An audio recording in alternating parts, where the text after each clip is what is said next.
We're talking under your roof. You know, it's one thing to know a lot about what somebody does. It's a whole nother thing to know about more of who somebody is. We're back again. We've got Brad Benham here. Unique thing about Brad is we got some family in the room. So Brad and I are cousins. We go way back. Oh, it's going to be great. Yeah, man. There's so many things we could talk about. Cameron, when Cameron and I met, how long ago was it we met? Probably 9 years ago. Pretty good bit, yeah. You brought up Brad a few times, and I don't know why y'all ran circles. Probably at a board event or something in the city of Abilene. Social circles. Yeah. Like, that's my cousin, man. So I feel like I've told Cameron stories about my family a lot. We've done road trips, and they're all fun and they're good. But like, okay, here we go.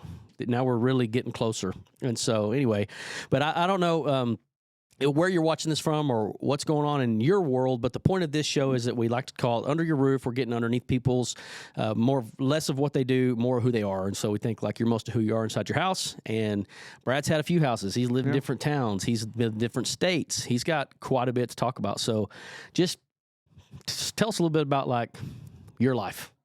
Well, I'll just say my mom has never been more excited than when I texted her a few days ago and said, Zach asked me to come on his podcast. And she was Shout out to Teeny. Yeah. She's like, where can I watch it? And I was like, it's on YouTube and Facebook, like the same place you've watched all of them. It's everything. And for everybody that thinks that like Zach and I are extroverted people or relational people, if you've not met our moms, we are mutes. Oh. We are like mute. Oh, man. Compared to our mothers. Yeah.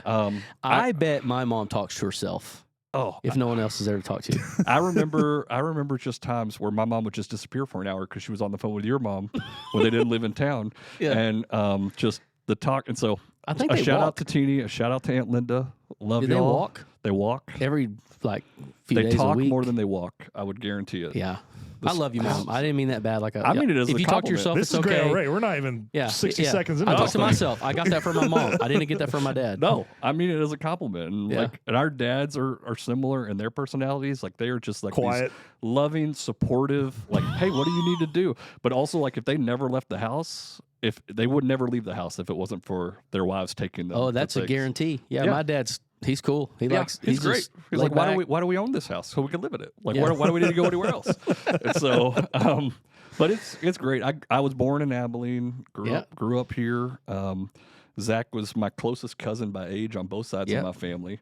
I have two older sisters, and so Zach, especially when we were young, I have three sisters. Felt like just like a brother. You know, in so many ways growing up. And so it's been fun having him back in town and just to run into somebody that you just love and have so much history with at the grocery store. Yeah. I think that's kind of a cool thing. And we got different lanes. We got a lot going on. Yeah.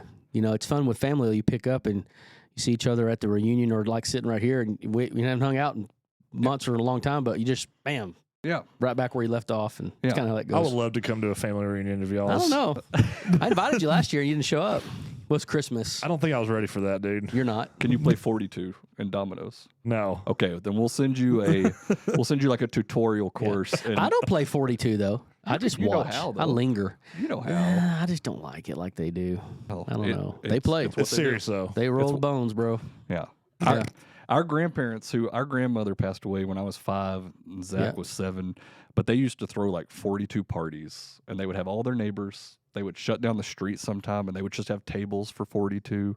And so I do think probably some of our moms' like social connection probably just comes from that. And it's weird because we probably didn't grow up seeing that. Like we saw our grandpa for a few years after our grandmother passed. That's just because if you were there, they just kicked you out.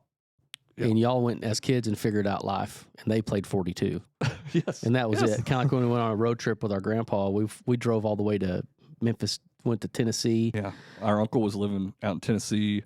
Our grandmother passed away like maybe a year or so before, and our grandpa he was by himself. He was depressed a little bit, and so he was like, well, I want to go see Jim. And we were like 6 and 8 years old. In Tennessee. And my dad and Zach's parents were like, okay, like Brad and Zach will go with you. And like, who sends a 6 and an 8-year-old with people that want to play dominoes undistracted for about 80 hours straight? And so we get back with stories of our grandpa like pulling over at a roadside park to take a nap and just kicking us out of the car for like 2 or 3 hours. And we're just running at a roadside park, like stuff that For real.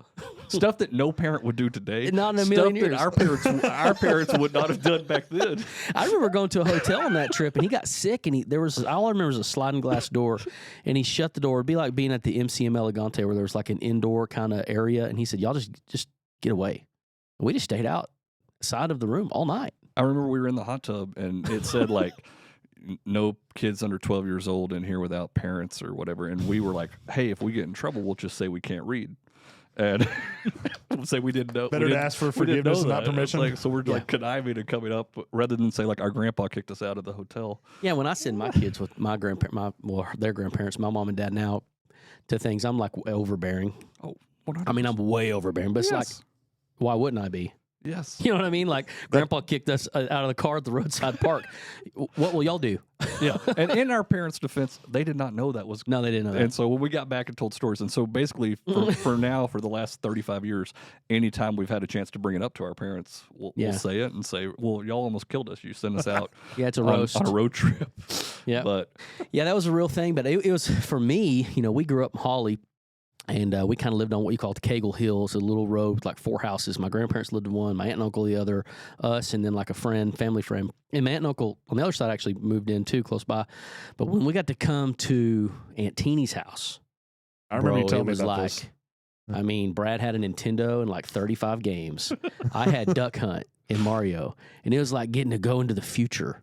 Going into Abilene, Wiley to go. And Wiley. We got to cruise in a golf cart and go jump off the high dive at the pool. I mean, it was like some of my greatest childhood memories are hanging out at Aunt Teeny's house. Yeah. So anyway, yeah. No, and it's crazy. Both my grandparents were from Hawley, and my parents, when they had the chance to move to town, picked Wiley because at the time they were like, we need a small school. We need a school like Hawley. And so other side of Abilene, let's go hunker down. And the rest of the town over the last 40 years has grown up around them in such a way. Mm-hmm. But yeah, I mean, I ran into some people this week that I went to kindergarten through high school with. I mean, it's just, my parents have been in the same house my whole life. Wow. Yeah. How old are you? 40? 42. God, we're old. We are. Y'all are old. Man. I'm not even 40 no yet. shame if you're 50 watching this, but like, I feel old. Oh, I feel it. I feel the soreness and everything like that. But it's just been an awesome, I mean, I lived in Abilene up through, graduated from Wiley, K through.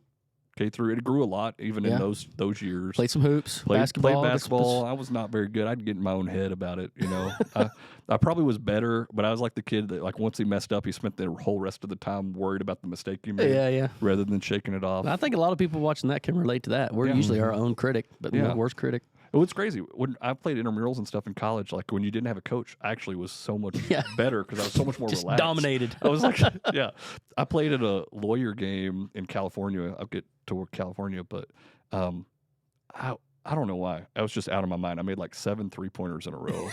My wife and I just got married. You were Steph Curry before he got to the Bay. No, my wife was at the game. We had just gotten married like a year before, and I walked over to her at halftime. I was like, we have to act like this has happened before. I was like, we can't, like, nobody can know that this has never happened and will never happen again. You just play it cool, man. Yeah. Just play it cool. Yeah, and I don't think I made anything for the rest of the game, but in that moment, I was like, am I amazing? Like, what's going on? Am I good? No, it was like, no, it was just, you had one stretch, day, man. You never forget it. No, it was the best. I tell my kids about it every day, No, but then went to ACU. I loved ACU. The only thing I didn't like about ACU was that it was in my hometown. Yeah, and but your dad was when it was a Wildcat. My dad was a Wildcat, but he got through in like 2.5 years. My dad is the best. Yeah, he's a good dude. My dad grew up without a dad, had an awesome mom. Yeah, who raised 4 kids by herself through a small house out in Hawley, Texas. I think our work ethic for the entire family is just kind of passed down from her. Mm-hmm. She almost always had 2 jobs. I didn't find out till just a few years ago that she would get a 3rd job to buy basketball shoes for her 3 sons. Wow. Every fall. Yeah. And would like pick up stuff. It was so you would inherit that one day. Yeah. And it's just out in California where you just rain those 3s. That's all grandma's shoes, basketball bro. shoes, yeah. The legacy of the basketball Absolutely. shoes. But the only thing I had against ACU was that it was in my hometown and my parents promised to leave me alone. And they were great. They were great at it. I showed up probably 6 weeks into school with all my dirty laundry drove the 8 miles south of town. Yeah. And they were like, "Where have you been?" And my mom's like, "Thank you so much for coming home." I used to take my dirty laundry to Aunt Teeny's house when I was in college. My mom loved it. She'd do laundry. They fed me, and they got all caught up. And then I went back out to school, and I absolutely loved ACU as an education major. I really liked that. I thought education and ministry with a ministry minor. Well, cool. Yeah. Really thought that's what I was going to go into. And then what would you have taught if you'd have went that direction? You think history? Yeah. Yeah. Still a history buff? I love history. Love social studies. But every time I would talk to people, they're like, "Well, what are you going to coach?" And I was like, "I don't really want to Every coach." coach is a history teacher. Yeah, I was like, "I don't want to coach." And they're like, "Well, I'm not sure you're going to get a history job if you don't want to coach." So I didn't know really what to do. But I'd taken so many of the classes that are pre-law for that kind of social studies major. So political science classes, those types of classes. And so about junior year, I was like starting to think about law school, and decided to apply. Applied to a bunch of different ones. Only one I applied to out of state was at Pepperdine, because Pepperdine has a relationship with ACU. Yeah. And I didn't know that until you did that, and I've started to notice more and more do that. Yeah, and it was awesome. They had a scholarship that you could apply for, and it made it. Pepperdine's an expensive school. It's a great school, but it's an expensive school being out in California. But it made it more affordable. It was still a lot of loans, and so I promised my parents I'd be back in 3 years, and it took me 10 because I went out to California and went to law school and absolutely. And you couldn't FaceTime then, could you? No, we not were really. still a phone call, weren't we? I think when I moved out, I still had that phone that I thought was the coolest that slid up. Sidekick. Yes. Yeah, bro, I had it. I showed up in Malibu, California with my single cab Chevy Silverado pickup truck, and I thought I was awesome. And you were. No, and I'll tell you, Malibu, California was how long of a drive was that? Different. 21 hours getting out there. It was about 17 to Vegas when I was stationed out there. It was a long drive. And it's crazy. I called my dad. So the parking lot there where Pepperdine has like a grocery store and a CVS and everything. And I pulled into the parking lot, and it was the nicest cars I'd ever seen. Yeah, you're the only truck. Oh, only truck. Single cab. Only single cab. Like a Aston Martin pulled in next to me, and I was like, "That's James Bond's car. Like, this is amazing." and then Pierce Brosnan got out of that car. Oh wow! Literally? And I was like, "James, I for promise, real? like first James first Bond. week in California, I was like, James Bond just got a." And then we you don't even both call him Pierce Brosnan. That's James Bond. James Bond. I'm going to school with James Bond. And then we both walk into CVS and wait in the line at the pharmacy, and I was like, I don't think James Bond has to get pharmaceuticals. Yeah, like I don't think he has allergies like I do. Yeah, but I called my dad, and I was like, Dad, I told him the James Bond story, and I was like, he always told me, like, never park next to a car that has nothing to lose. He's like, they'll open the door, they'll bang it. He's like, I'm that car. You don't want. And I said, I'm that car. I'm that car. I was like, nobody's parking next to me. I was like, Aston Martin owned by James Bond. I was like, I came out of CVS and nobody was around me. They're all parking their nice cars. They're like, we don't want to park next to that. That's great advice. Redneck. I told you, man, Uncle Bob, wisdom just falls out of his pockets. He's got it. But that is great. But I loved law school. Wasn't that great at it. Apparently, elementary education is not necessarily the prerequisite you should have taken. But I got better at it and figured it out. And when I was graduating in 2008, the stock market went horrible, and all my friends who had offers for jobs didn't really get those jobs. Like, those got rescinded. I moved in with my sister and her husband and their 1-year-old in San Antonio to study for the bar exam, to take the bar. Yeah. And got a call back from Pepperdine saying, "Hey, would you like to come back and be our alumni director?" I'd been the student body president. They're like, "We'd love for you to do this." And I was like, I don't know. Just that 1 minute of James Bond rubbed off on you, and you were just cool All enough in. to come back. All in, baby. Well, I called my parents, and my mom's like, "No, you're not moving back to California." And then my dad gets on the phone, who's an accountant, and he was like, "Well, you don't have a job, and so they're offering you a job. You probably should." There's that wisdom that you were talking about. I mean, he's a simple man, but he's got the answers. Yeah. And so it's crazy. I hung up with that. I called my ex-girlfriend and told her. I called and accepted the job. Was this the breakup? Well, no, I called my ex-girlfriend and said, "Hey, I got a job back in California. I'd love to take you back out when I move out there." Oh, she was in it. She was like, I'm married. Well, she was like, "I'm dating somebody." And I was like, "Okay, well, whenever you're done dating him, let me know, because I would love to take you out." And she was like, "Well, how do you know I'll be done dating him?" And I was like, "I don't. I just know that after talking to my parents, you were the next person I wanted to call to say I'm moving back to California." and I don't know why. We haven't dated in 9 months, but like you're who I wanted to call. So was that Janelle? Yeah, I did not know that. Yeah, how about that? So I moved back out. You went back and broke some dude's heart. It's a James Bond move. It was great. So this is your wife now. That's my wife now. Wow. Yeah, that's cool. So how long? Yeah, to get into that story. That's fun. Like a month later, I'm at a faculty retreat thing at Disneyland, and everybody has their kids. I'm just like this single guy at Disneyland. What a weirdo. It was so weird. I'm sure people were like calling the cops, like, "Hey, what's this guy doing?" Yeah, dude was in a hoodie and 30-year-old dude with a Texas shirt on over here at Disneyland. Like this in is his weird. pickup truck. And, single cab pickup truck. Nobody's parked next to him. Yeah. But my wife calls me and she's like, hey, I quit dating that guy, but I don't want to rush into anything. So you have to wait a month to take me out. And I was like, that's a total preacher daughter's move. Isn't it? She is preacher daughter. I know. But I was have 30 days. I was like, that is so stupid. I was like, I've already waited a month. Like, I've been waiting a month for you to break up with this guy.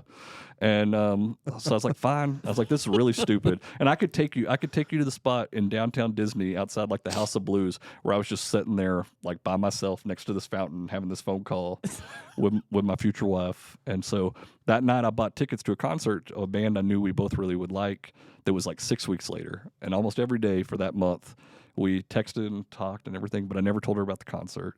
And the month deadline came and went, and I never told her about the concert. We're still just texting or whatever. And 2 days before the concert, I was like, hey, I got tickets on Thursday. I'd love to take you out. She's like, well, why did you ask me out 2 weeks ago? And I was like, because you're not the boss of me. And I didn't like that you put those rules on me. I was like, I bought these. And she's like, well, whatever. Fine. And so we went, and a year later, we got engaged. A year after that, we got married. And then I was like, I guess we live in California now. And then the family was convinced that Brad's never coming back. Yeah. I mean, you went all the way back to Cali, married a girl from Cali. Her parents are there. Family's there. Yeah. He's zapped. Yeah. And it was good. So what's crazy is I never wanted to do this. I had to take the California bar. After setting for the Texas bar, I had to take the California bar because I was like, I guess we're going to live in California now. Had you already passed the Texas one? I already passed Texas. Yeah. So I could practice at law Texas. Basically, you're just paying to keep it up. Yeah, keeping it up. Whatever that looks like. And take the study and pass the California one and go into private practice for a law firm. And everything was good. We were busy. My wife's a news producer. She worked for Fox News National and like did all these different stories every day, covered all these crazy stories. Still does that actually part-time quite a bit. For them out there, right? For them. Remote. Yeah, she'll be with reporters out of Chicago and ones out of LA. It's crazy sometimes. what you can do today. Yeah. I know. It's crazy. When we moved back here, it really felt like, at least from that career standpoint, there was so much that she was having to give up. And then the rise of remote work, COVID really pushed that even more for like news stuff. And like she covered a astronaut launch. Like she was the head producer on this story for an astronaut launch, like out of our living room, with like 2 computers up. And I'm like, it's just is amazing. Anchorman a true story? 100%. I thought so. I'd like to ask her. Do they fight each other like in the alley? With You're like, I have a journalism question. I have a question. I think Anchorman's a true story. Grenades and tridents. At least how alley. they came about. Let's just report 24/7 about nothing. Yeah, I'm not saying that's what she does, but so we skipped over what brought you back to Texas. It sounds like you had a great thing going in California Cali. still. Yeah, and her family's still in California, but really we had a baby. In jokes aside, and like when we had Henley, who's now 10, about 3 months after she was born, grandparents pulled the card, huh? No, I mean because her parents are out there. Oh, so that's like right, we knew that's we right. were going to be a 2-state family. We were traffic and daycare prices, and we're renting a house not even renting a house, renting an apartment. So we started praying and thinking about it, and kind of out of nowhere, I got reached out to by ACU, and I told Janelle, I was like, "Hey, I know a place with no traffic." but my mom lives there, and no offense, Mom. And I was like, so those are the ups and downs. Was Janelle like, here we go? Well, no, and it was. I mean, there are even still days. I mean, it is hard being a family who's very close with your parents and being 2 different states. I do have a new like grandparent theory. Is that I can't wait. I think any purchase, and I thought of this like a month ago. My dad retired and he got a hot tub, and I don't think he's ever even been in it. No, I think all grandparent purchases are basically like bird baths for like grandkids, and like it's to attract. It's so true. It's to attract them to come. Like, hey, you need to come back to me. Like, have you seen? And so like when my kids go over, like we don't have this in our house, but like go get in the hot tub, go get in the pool. I'll bring you out. This all is what these I meant. We're going to we're going to Bob's house. I'll bring you out all these popsicles. Like, why do you have an array of popsicles? But it's just about like they want everybody to flock home. Well, once you get those grandkids, I think our parents' attention goes from that to them. Like it's all about the grandkids at that point. But when we had Henley, who's now 10, we just were like, and so ACU'd offered this position, but really it was just on faith and Janelle being okay with stepping away from her job in that way, and then stepping away from her parents in that way from a Does physical. She have siblings? She has a brother. She has an I think I knew brother. that. What year was this, Brad? This was, I guess, 10 years ago, so 2015. Okay. Yeah. That's the time I moved back to Abilene. Yeah. Ish. Yeah, and it was just, and then the Lord has been so good and rewarding that in some of the, like there were months when we first moved back where we were like, I don't know how we're going to afford this. I don't know what we're going to do. We're down to one income versus two. And then Janelle is so hardworking and has started taking up these freelance jobs and these news jobs and these connections of people that she'd had. And then when COVID hit and they started even being able to open up more of the freelance positions. And so she's, she works. She ended up getting busy all the time. Yeah, she works. She now gets to say no more. That's awesome. And I think it's just been really nice to have that opportunity. And she's passionate. She's on a couple different boards. She's the president of the board of the zoo. She's the president of the zoo board this last year. And what's crazy about that is the way she got on that board. This was right after we moved back. She just took our baby. My friend Jackie Beth Shilcutt, who's from Abilene, gave us a zoo pass as a welcome to Abilene gift. Yeah, she's there every day. We got to do something with this lady. She likes this place. Yes. No. One of the zookeepers was like, "Who are you? Like, why are you here every day?" And she's like, "I love it. I'm bringing my baby and I'm talking to them." And they were like, "You should be on the zoo board." And like that's how she got. Great. No, the zoo expansion is going to be incredible, and it's been such a fun passion for Janelle to find. It was the first place. My family was also very hospitable and great, but I think the zoo was the first place for my wife where she felt like, oh, this is my part of Abilene. Like I can help do something here. And I think that's when you look around Abilene, I think that's one of the things you find is like people that just have passions about something and have committed to it. But what's crazy is there's people that have been doing that for like generations. There's an older lady named Gail Russey who's been working on the zoo for like 55 years. And her and Janelle are like best friends because Gail's going to help pass the baton. Yeah, everything good needs a champion, somebody to champion it. And when you find that, then they're like, you find that person, you almost can guarantee it to succeed. Yeah, and probably pushes the bill, like gets things done that like no one else really could have. Yeah, you got to have somebody that's thinking about it every day and has it on their heart. Yeah, and I think that's really important. That's some pretty good wisdom that you just threw out. Like your wife found her thing. Yeah, like I think I pissed my wife off because. Like she's good now, but like, my wife's a teacher in Wiley, and when I ran for school board, she was like, you couldn't just give me this. You just could not just give. I'm like, she's like, you're in everything, and this is my thing, and you just got. I'm like, I'm sorry. You just came and completely. You're like, well, I'm getting out of my thing of the Air Force. Like, I need a new thing, too. I need a new thing, yeah. And your thing looks fun. No, I didn't think of it like that. You kind of like an eagle that sits on the nest too long. Like she's trying to fly. Let her fly, man. Well, so on top of that, I think I mouthed off to her one day. I was talking smack about teaching. And she was like, why don't you come do it? And I'm like, I think I will. So I went and signed up to be a sub, and I went and subbed for her class. What that means is the Facebook posts about the duty to serve and the heart behind these young children. I was dying. They meant nothing. What really motivated this was a couple beers and a fight with my wife, and now I'll show you. Well, this is called Under Your Roof. 100%. Listen to me. But I feel like I'm caught in the middle. Yeah. No, we're gonna bring Megan on. She's gonna tell her story here. There's a lot of truth to that, but I will say, like, there was a greater appreciation after that. For sure, where I was brother. like, holy crap, she does it. Y'all do this. When every we started single day. Watch Dogs, what we found, and I already kind of knew this when I moved here because I'd done it in a different school, but the average 30 to 40-year-old man that's got kids in elementary, they haven't gone and spent a day in elementary in 25, 30 years. Yeah. And most moms are doing a lot of the stuff, packing the bags, talking about, anyway, you go spend a whole day there and that appreciation level's like, dude, I had no idea. And as like a board member, it became kind of a thing where like, hey, it gave me an opportunity to get in the trenches and really like hear. I mean, they would tell me straight up, hey, this is welcome to our world. Buckle up, buddy. Like, okay.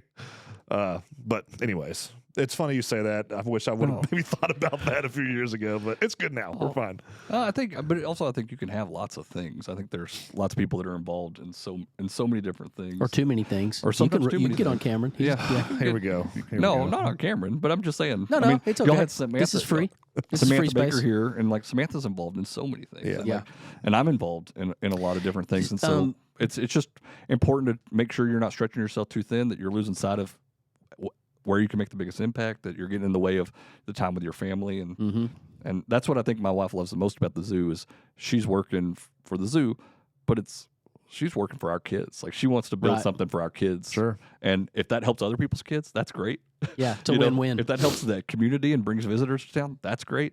But really, like, what can we build that's an amazing experience for our kids? Right. Yeah. And I think that's really fun. Well, it's a kingdom principle. You're taking care of your family, but it's an extension and advances into other families. And so you still want to lose sight of what a lot of times people miss that. They think I got to go save all the other families. It's like, no, let's take care of ours one and let that overflow. Like, what does the Lord have for you? I mean, it's not what do you have for you? It's what does God have for you? And so it's really hard to lose sight of that. It's something I pray about. And sometimes you got to try things out to see. Yeah. I mean, like even thinking about your role now is not what it probably you even thought. Did you ever think you'd be doing what you're doing now? I mean, first off, I'm going to be a teacher with a minor in ministry. Neither of those end up. I'm going to go be a lawyer in Texas. Well, no, I'm not. I'm going to go work at the college as an alumni world. Anyway, so where you're at now? Like, so a few years ago when Norm Archibald was retiring from the hospital, he'd worked there for 30 years. He'd been mayor of Abilene and done kind of everything. They were looking for somebody to come in and help run the foundation for the hospital. And so they recruited me over from ACU, which I was not looking. I loved what I was doing at ACU. But it was just a kind of a fun opportunity. And the age that my kids were at, ACU has alumni all over. And so when I was doing stuff at ACU, I would go to Houston and all these different places. Different events, yeah. And now, like, I go to Brownwood and then I'm home, you know? And I love going to Brownwood. Brownwood's great. I love it. And, like, we serve a really big region, but that region is all within an hour and a half of my house. Yeah, no overnights. No overnights. Just be in your bed every night. That's great. So that has been really fun. And it's fun to get up. I mean, I start crying every year. We do a breast cancer thing. Yeah. In October. It's got a name. It's not just Bunko for breast cancer has 1,700 people. When's the next one? It's a big thing. It's every October, second Tuesday in October normally. But in my intro that I write, I talk about Zach and I's grandma, and it's crazy. Like, I was born in the hospital. When I was 5 years old, my grandmother died in that hospital at 58, and now to get to kind of raise money for mammograms and different things like that. And she passed away with breast cancer. And so to raise money, we don't lose many 58-year-old grandmothers anymore. Mm-hmm. Now there's like a 98% survival rate if they catch breast cancer in stage 1. Yeah. And so the only real secret is just early detection. Catch it. Yeah. Catch it. Go. Yeah. And so you go get your oil changed every 3,000 miles. Yeah. You go take care of all these things. Go keep your body. And so that's been just one of those things that I get to like raise money for to help give people free mammograms. And like, that is just great. And like, I would just love the fact that like, and your mom. And You're right. Your mom's scary. Oh, what'd you say? She's going to be so your excited. Your grandma would be crying watching this. but like at the very first one, your mom and my mom came to the first one that I was the MC. I remember this, yeah. And they're like sitting there front row, and I'm just like, I can't think look at them. Kathy came in for this too, maybe even. Or... I'm like crying, thinking about them because I remember every year on Valentine's, my grandmother passed away on Valentine's. My mom was sad every year, and that is a real loss to not have your mom all the time, and so. To think that we get to help people keep their moms is really fun. Yeah. And their dads. That's awesome. And so it's been a fun blessing. I do weird things. Yesterday I got to be in front of city council, and then I ran over to my kids' school and dressed up as the Easter Bunny to read a book to them as the Easter Bunny. And I was like, this is the only place in the world. I put it on Facebook. I was like, this is the only place in the world where you can do this thing at 9:15, get to the other side of town at 9:30. And in California, man, that'd have been your whole day. No, it would have been. I wouldn't have been able to do. And so.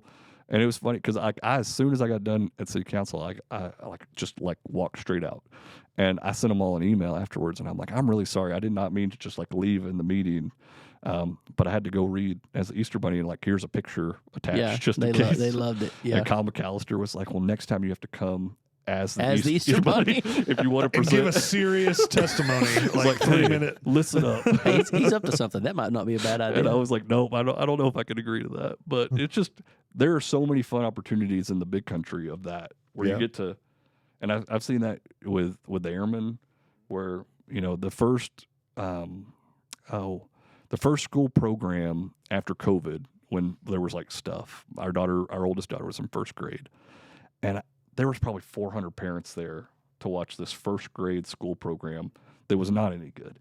No offense, Kenley, if you're watching, it was great. They're cute. Yeah. You were wonderful, honey. Yeah, but there was like 100 airmen there that had run over for this 15-minute program. Oh yeah, there was like 50 people in scrubs that had run from their nurse techs or whatever it was. Yeah, there was like 50 just kind of normal dress people and 50 people in suits, and you just had this array of these 400 people there to watch 60 kids put on a school program. But everyone made it. Everyone could be there. Everyone could be there, and they could be back in 30 minutes. Yeah. And that to me is just, that is the secret sauce of this town is being able, one, employers that will let you do that.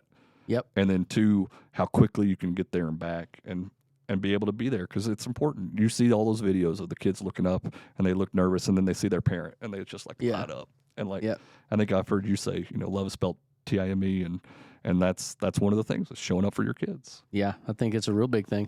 Yep. I think you just said what I say all the time, and one of the reasons why we decided to retire here and staying out, because we're not from Abilene, me and my wife, but it, especially at Wiley, just because that's where we've lived this whole time. But I just value the fact that despite the growth that we're seeing, not just in the school districts but around our town, there's still that close knit mentality. Mm-hmm. Like even in the growth, we've still maintained a community mentality, and we haven't grown out of that. And I hope we can keep doing that. Yeah, it's different. There's, no matter how you want it to stay, there are silos that get created. Mm-hmm.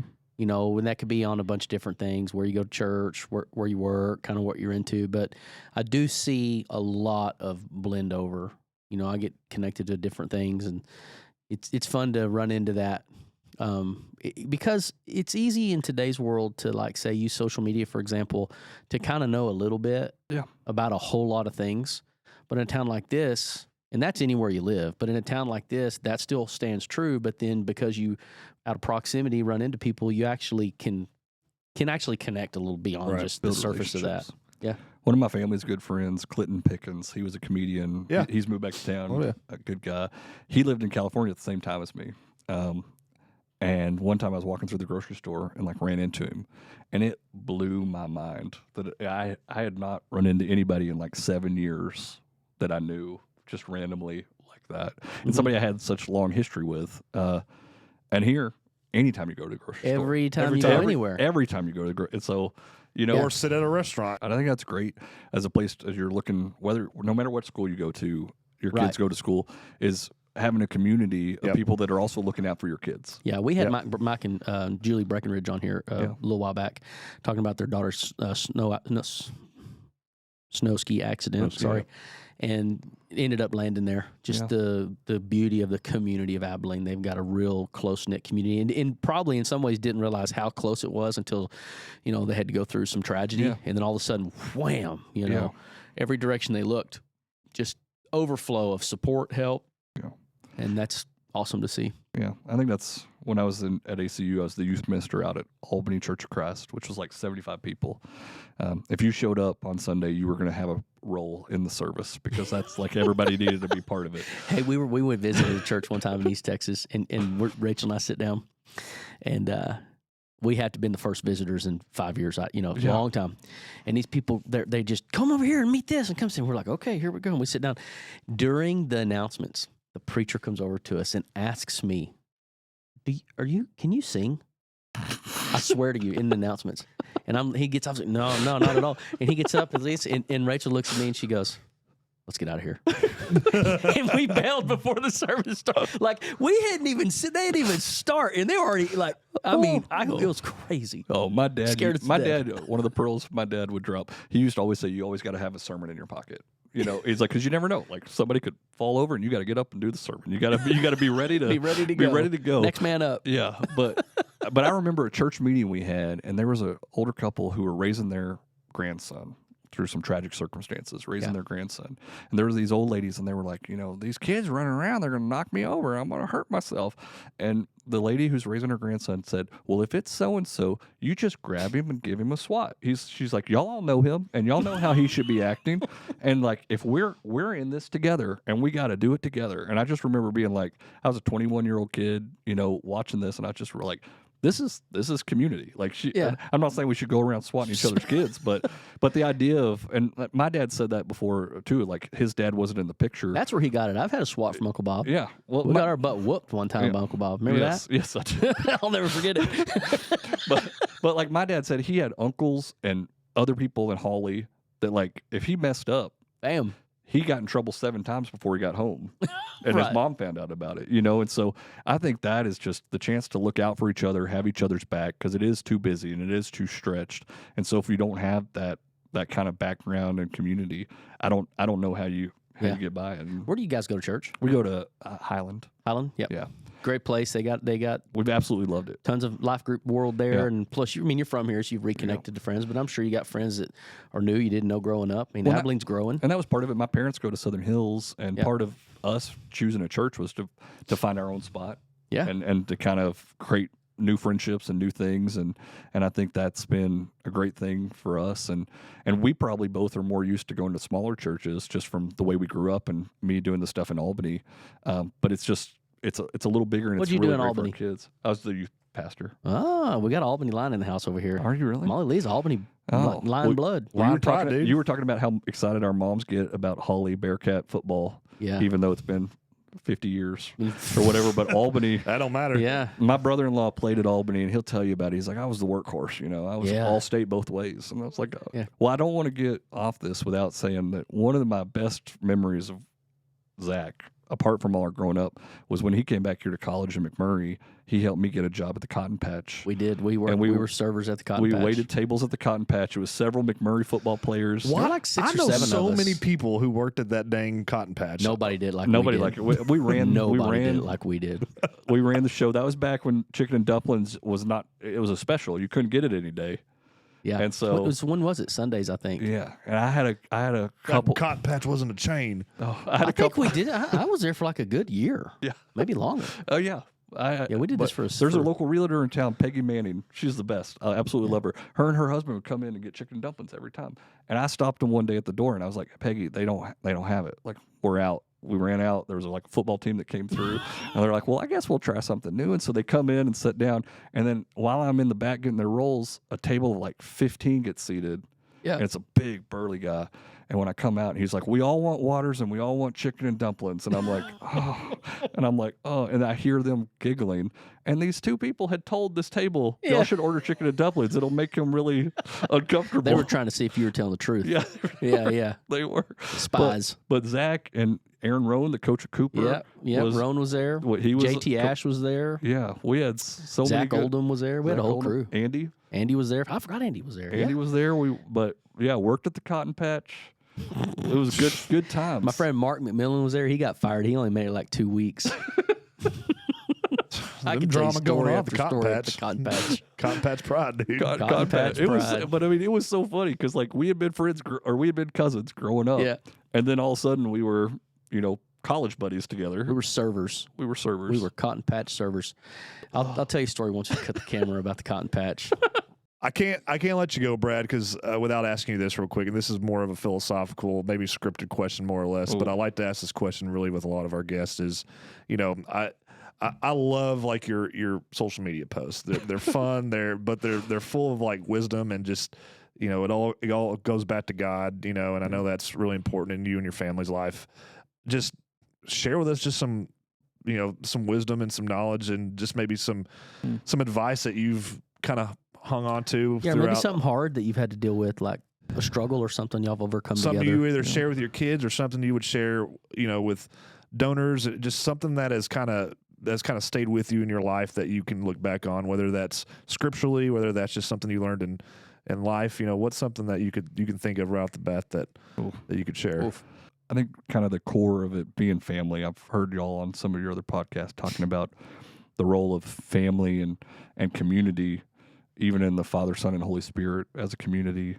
It's funny, I'm not Catholic, but about 10 years ago, the Pope was in America, and like the speech he was about to give was supposed to be like 10 minutes long. And I've always been kind of fascinated by the popes. I think that's kind of an interesting thing. Mm-hmm. But he was in Philadelphia, and he like threw the script away and just talked. And one of the things he said was, God could have sent his son anywhere, but he sent him to a family, because a family is where you can be nurtured, you can be loved, you can be protected, and you can grow to become what you need to be.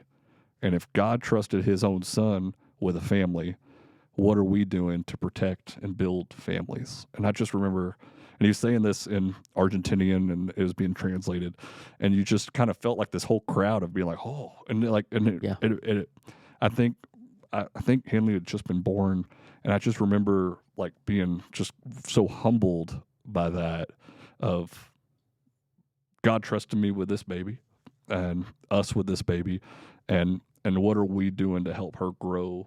And the fact that God trusted his own son to be in the same with Mary and Joseph, and how can we just kind of build into them and build with them and let them see when we mess up, and use that as an opportunity, because it's not going to be perfect, and just kind of build that together. And so that on the spot, that is one of those things that for some reason it's just always kind of hit me. That's awesome.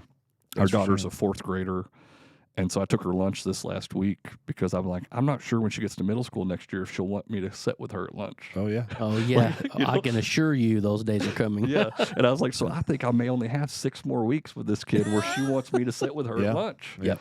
And like, she's got this little gaggle of girls that sit there next to me, and they just talk. And there's Easter Bunny Brad. Yeah, Easter Bunny. Well, that's kindergarten. I don't come as the Easter Bunny. I think already in 4th grade she'd think I was really dumb if I was the Easter Bunny. But just kind of wanting to just be as present as you can to help those moments, and feeling like that's part of the ministry field that God has called you to if he gives you kids. I love it. Is like what are you doing for them? Yeah. When I think of the word kingdom, I simplify it in the word family. Yeah. I mean, and even to double down on what you're saying is, Jesus came here and revealed God to the world as a father. Mm-hmm. Prior to that, he was God. Mm-hmm. I mean, he hardly even used the word father in the Old Testament, like 5 times connected to God. In the New Testament, it's like 75% of the time. Yeah. Just introduced a whole new concept. Sure. We take it for granted because we live on this side of that in a new covenant. But like imagine being then, and all of a sudden, like Nicodemus is questioning about, being born again, and all this conversation of this, just radical thinking. I think I'd have been a terrible Pharisee back then if I little faith. You're going to prove all this, and who do you think you are? Yeah. I just love the different stories and the parables that Jesus gave us to help try to help people, because again, blowing their brains of like, well, what do you mean, Father? It's like, well, let me explain it to you this way. Yeah. Like, you've run off. Here's like, yeah, and then you're coming back. God loves you so much; He's looking for you when you're coming back. Yeah. Slaughter the cow. Boy came home. Yeah. Right. It wasn't a prodigal that took you to California. It was actually to go find your bride, little 007, all sorts of things working into that. But you got to come back. Here we go. Got to come back. Just getting started. We're glad you're here. Hey, we appreciate y'all. Thank y'all so much for this opportunity. This has been fun, man. I love this because I think a lot of people will watch this and learn just everything that you just shared. There's so much to know more about whoever sits in this seat. But I think that was fantastic. So appreciate it. Love you. Thanks for the conversations. Love y'all. Yeah. Thank y'all so much. Man.